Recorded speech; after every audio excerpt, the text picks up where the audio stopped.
How you doing, YouTube? Matt with Massive Beer Reviews, back with yet another review. A little bit of Georgia-born craft lager in the form of Laughing Skull. It's their craft lager. Laughing Skull, I've never heard of these guys before. They are out of, let's find a place, Atlanta, Georgia. And yeah, this beer comes courtesy of Danny. Actually, Dan is part and parcel of Two Oceans Brewing out of Panama, Central America. But he resides part-time in Atlanta, and he ended up sending me one of his beers along with some Atlanta-born beers. So thank you very much, brother. And sent me this along. I'm kind of in the mood for a lager, so here we go. On the side here, we got a bit of story time outside of the Laughing Skull Craft Lager, which is 5% alcohol by volume. We have this light lager is crisp and dry on the palate with a clean finish. That's beer geek speak, meaning this is probably one of the more easy drinking beers you'll ever pour in your face. In fact, we betting types, we'd wager that you're never guzzled down a tastier beer in your life. Crack open a skull and taste the difference quality brewing makes.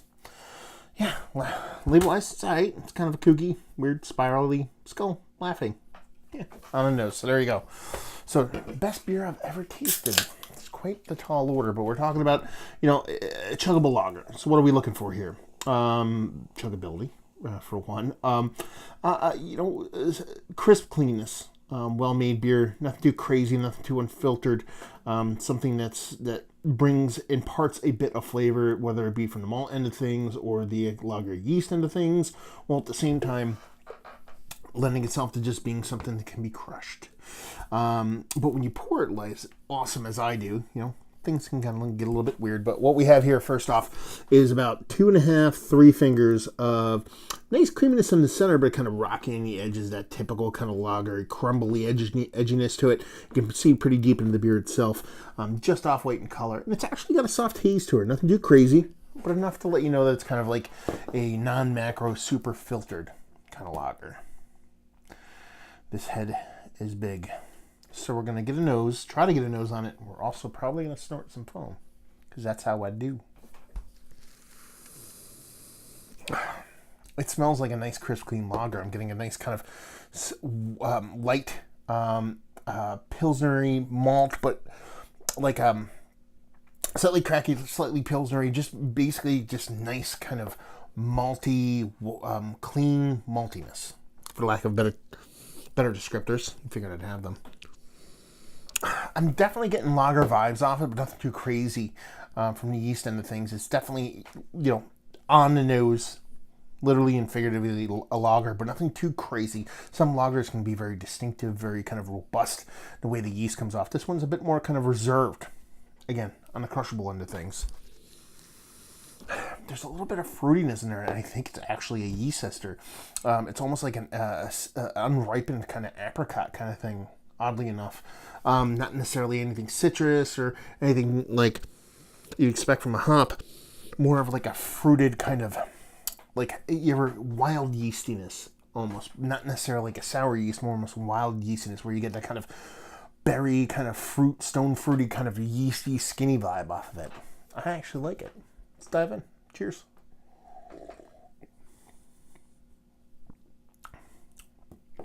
I still get that in the taste. There's this, it's not fruit, and that's not what I'm trying to say. Although it is pretty robust for the size of the beer. It's more if you bite into a nice peach, or you bite into like a nice nectarine. You get this kind of, before you actually bite into the fleshy part, if you just kind of bite on the edges, you get that soft kind of powdery yeastiness that sometimes you have on an unwashed, fresh piece of fruit. It's that kind of dryness, that kind of yeasty thing, that polleny yeasty thing that's floating on the edges of something that's been unwashed in a good way.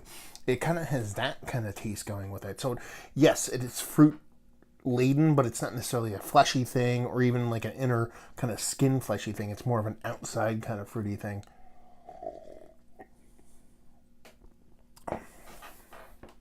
Nice sweetness to it.